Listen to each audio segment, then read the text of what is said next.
Hey everyone, and thanks for checking out another video. This is going to be a little different than my normal upload though. It's not often, but every once in a while it gets cold enough, for long enough, that big chunks of ice form on the Ohio River.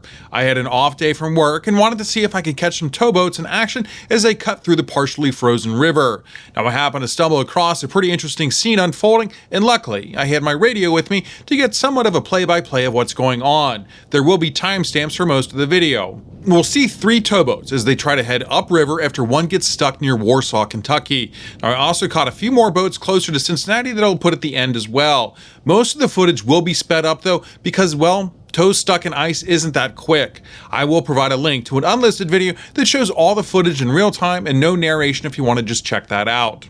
But first, we're going to start this trip at the Markland Locks and Dam at mile marker 531.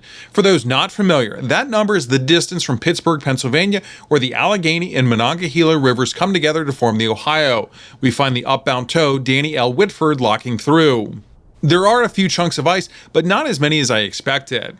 This tow features 4 barges, 3 up front and 1 in the rear. Now these are all tank barges, but I didn't get a close enough view to see what they were actually carrying.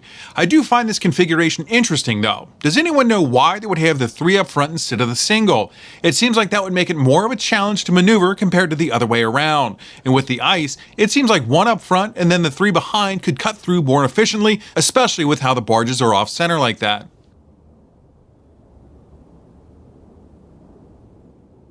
Here's a couple quick facts about the Whitford. Now, it's operated by the Heinz Furlong line. It's 124 feet long and 35 feet wide. It features a 4,000 horsepower engine. Here we see the upper gates about to open.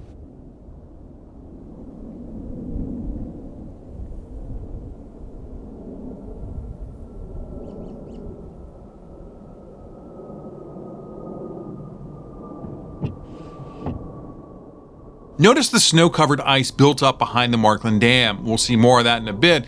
As we look upriver, that's what our crew will be fighting against.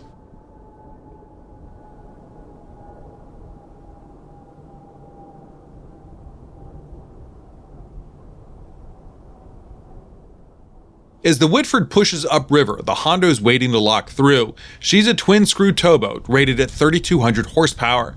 Now she's the same width, but a little shorter than the Whitford at only 95 feet. You'll mainly hear from her crew during this video. The boat still shoving out. He coming, mate. He coming. Not gonna make it. He's not gonna make it. Shit, I don't know why they had a gate finna turn around. Why you put no clothes on? Oh, go. Yeah, he's shoving the water, turning the chamber around. You gotta put some clothes on, JoJo. They already closed the other side. The other side already closed. Back to the Danny L. Whitford and the troubled waters it's heading into. A tow of coal barges came through not long ago, so it should be somewhat broken up. Yeah, you ain't gonna have time to make back of the shit. When we get inside that shore wall, you do what you gotta do. Nah, you gotta turn around. There we see the valve outlets and the water being forced from the lock chamber as the levels lowered. Getting that shore wall, man. I'm gonna drive enough slow, man. So you come back in and do what you gotta do. Then we're going down to the 150-foot mark. It might be one of those stationary pins. Might have to move them over every now and then. We'll see. Going to the 150-foot mark, port side tower. That pin might be one of those stationary pins. I don't know. Yo. The one you got caught right now. That sure sound like a lot of work, Lord. Yeah. The green light, you tell me, little Joseph, let me know when I get inside the wall. Move, try to keep me on the wall. The current pushing me off back, The lower gates open and it's the Hondo's turn. I'm actually surprised that more ice doesn't build up on these gates during the Arctic weather that we were having at the time. There is a deckhand on each corner as the captain tries to guide her into the lock chamber. Move, still on the wall. Right, don't see a touching up on your long wall. They keep talking me down inside unless I'm meant to slow it down and stop it. On your long wall. It's coming off the wall about 3 inches down. Back into your long wall now. Touch it back up. Let me know as soon as I get in there if I can start stopping. It's coming off the wall 6 inches down. Move right off the long wall. Touch it back up in 3. Touch it back up on the long wall. You know I can stop and pivot it. I'm in there full enough to stop and pivot. Yeah, you about to be flat on flat now. About to stop and pivot it. 1 foot. Yeah, 1270 now. Excellent. Eventually, she gets straightened out and is able to slide right in. Come on, Shawnee. Come on back, JoJo. Do what you gotta do. Looking upriver, we see the Whitford trudging along. Notice how the ice forms on the upriver side of the dam, but not the lower. Well, that's because the constant moving water coming through creates turbulence, and the ice simply can't form on the lower side of the dam. What we're going to the 150-foot mark. We're going to be flying down to the 150-foot mark. 150-foot mark on the river wall, our stationary pin cap. Markland features two locks. The main one the Hondo's entering is 1,200 feet by 110 feet. The auxiliary one to the right is half that length, but the same width. Roger, land on the head and the stern, or just one on the head? The one on the head, Cap. 4-part if you can. Roger, appreciate it. On one line up on the head, 150-foot mark, stationary pin, 4-part. If you can get it, 4-part. Yeah, JoJo, so you can do what you gotta do. Stationary pin? No, Lord. On one line, up on the head. JoJo, run! Yo, buddy, is it getting any better up that way? Not much. Not better about that. Right now, I'm backed up. Got another run to go at it, but I've been slowing down to about a mile an hour. Then 0.5, and then it just stopped. I had to back up and do it again. I'm in your trail. Hell, I'm still. It's bogging me down. Get up here. I know you'll be able to get around me. Let you jump around me, and I'm trying to follow you best I can. I'm stalling completely out to me. Sir, I was hoping maybe that Hondo gets up. I'll let him get around me and break me a trail because I got an ugly toe. It's the worst I've seen so far. I'm looking at them flown pins. Them motherfuckers froze silent.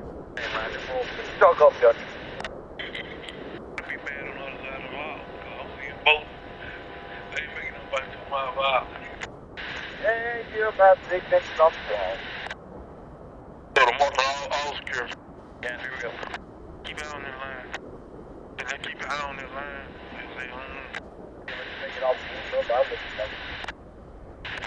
Switch for you. I got a 25-foot pin, float pin. Looks like it's trying to work. Want to try it? Whatever you want to do, it don't make me no difference. Shove on up here the 25-foot pin, take me the gauge rope on the top pin. The bottom covered in ice.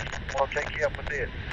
Roger that. 25-foot mark. We're going to be with the port. We're still on the riverside. Riverside, straight across from where I'm standing here on the wall, Cap. Roger that. I'll stay right here with you. We're closing gates, Dave. Don't want to let him shove on up here. 25-foot mark. We'll catch that. He said bring it up with that. Get you a full part on no. Here we go. Here we see our first glimpse of the Sioux Chapel and her 12 coal barges.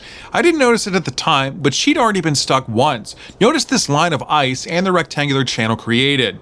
She's backing up and going to give it another go. I'm not sure how long it's been since the last tow came through. And there we see the Whitford catching up to her. What's on that river wall where you had spread across from where you standing there?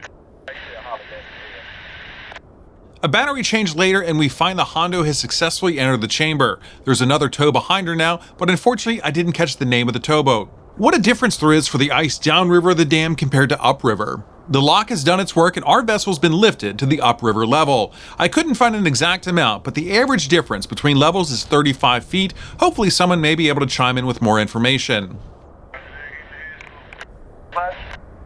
1279 is the good next one there.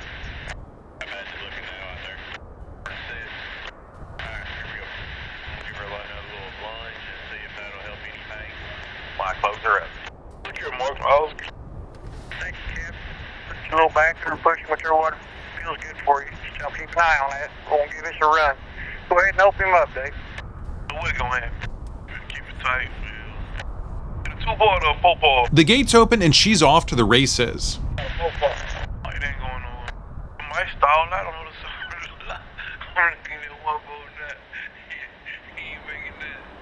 But we ain't making no speed on the other side of the lot. Between 1 and 2 miles per hour. He does it every day anyway. I'm gonna get there around midnight. I don't see it. Out of the whole river like what I'm looking at now, other side of the lot. Let's go up a little higher. I can still make them almost 2 miles an hour, so I'll let some of the headway run out and let it get closer. The Hondo doesn't seem to be having any issues once she's out in the open water and sticking to the channel that was just carved out by the Whitford.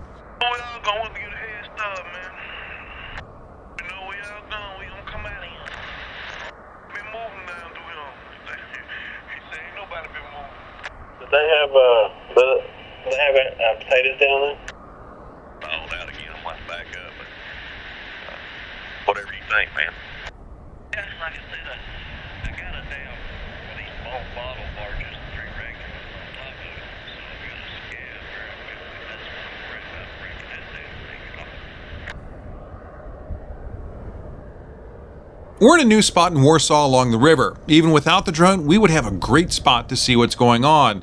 I'm not sure what the boat term equivalent is for spinning your tires, but this certainly seems to be it. Now, the Sioux Chapel's unable to push her 12 barges any further. We're in the Army Corps of Engineering, Louisville District. All 7 locks and dam in this district remained open through the deep freeze. However, a size restriction was put in place limiting tow in vessels to 1,050 feet in length.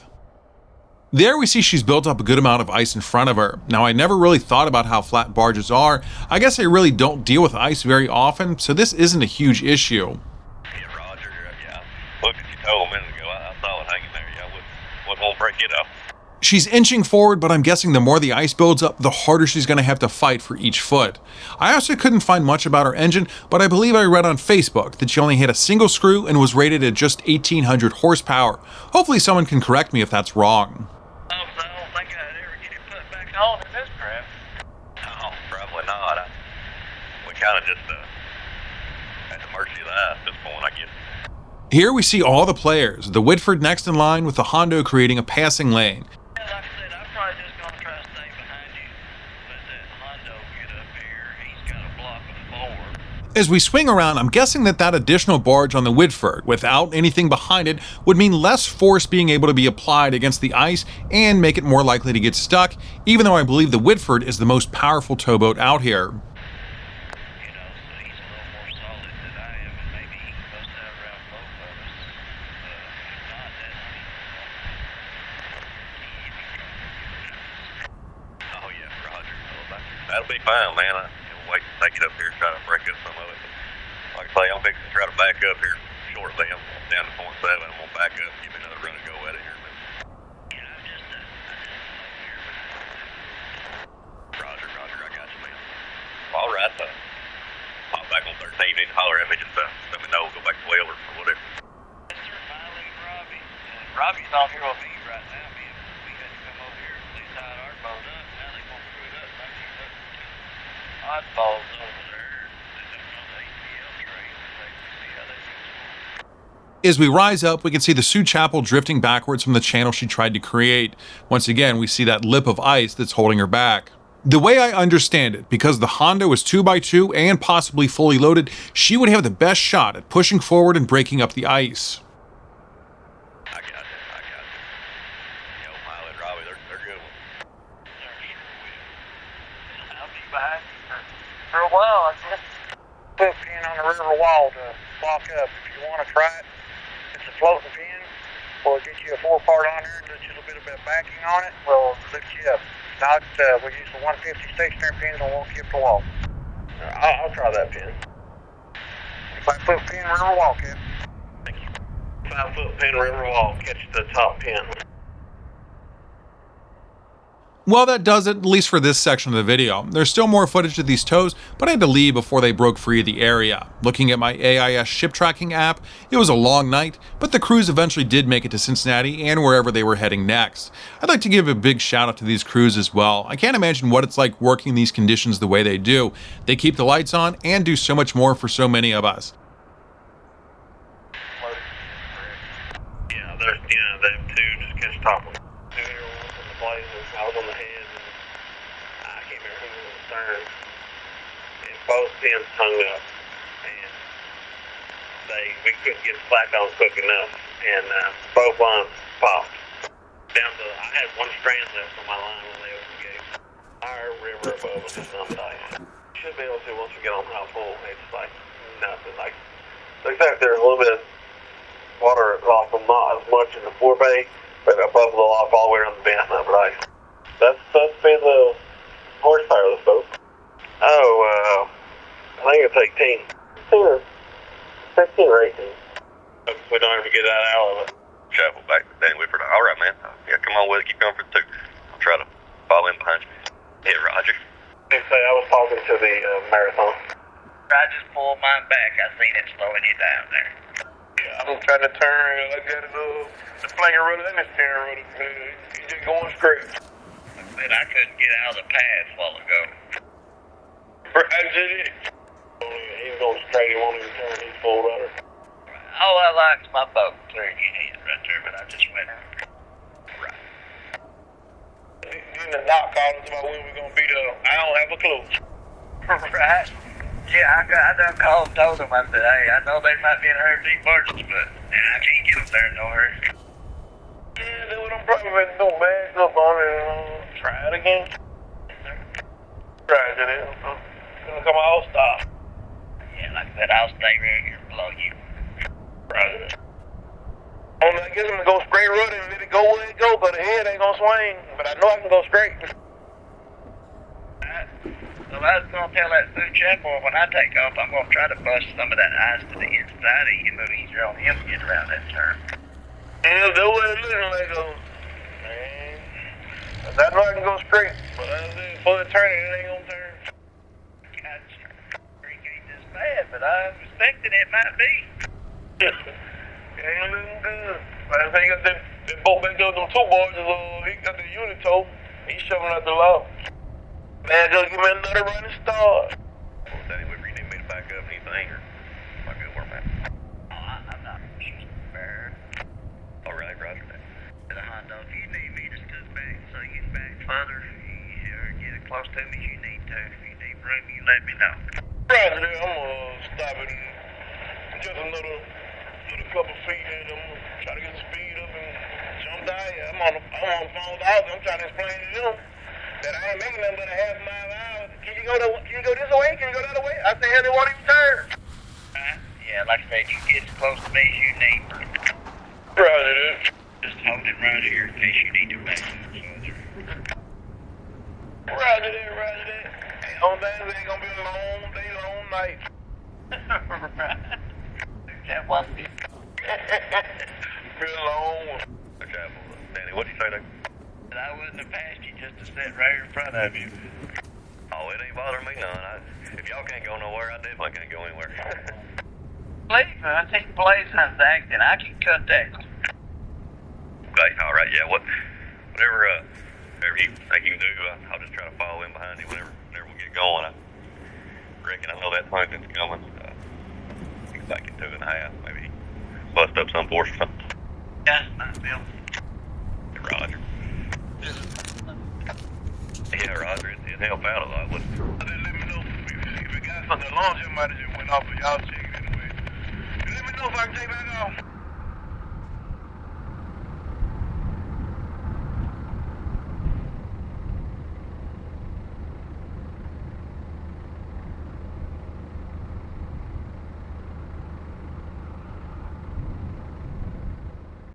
Next up, we're heading to Cincinnati. Here we'll see a few tows and a towboat make their way along the Ohio River. These will all be sped up 4 times. First up, we have the towboat Paul G. Blazer owned by Marathon. It's making its way north on the Licking River toward the Ohio.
As the Paul Blazer heads west, there are actually 2 tows making their way toward us downriver a bit. They'll be up here shortly.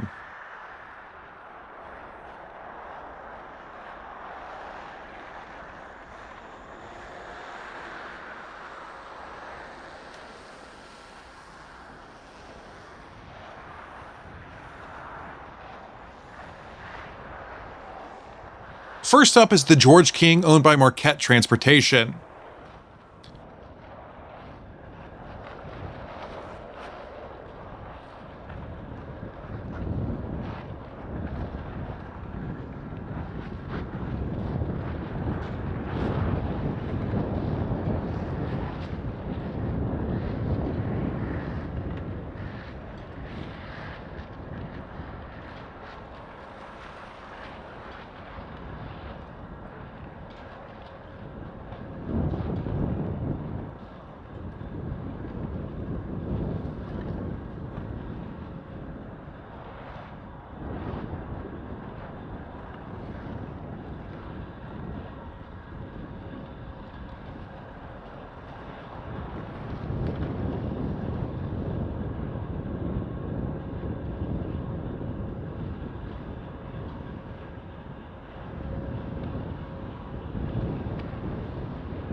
Bringing up her rear is another Marathon vessel, and one of its newest, the Mount Vernon.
Well, that does it for this icy adventure. It was a lot of fun to see the tows out on the water. I'd love to know what you thought, so let me know in the comments.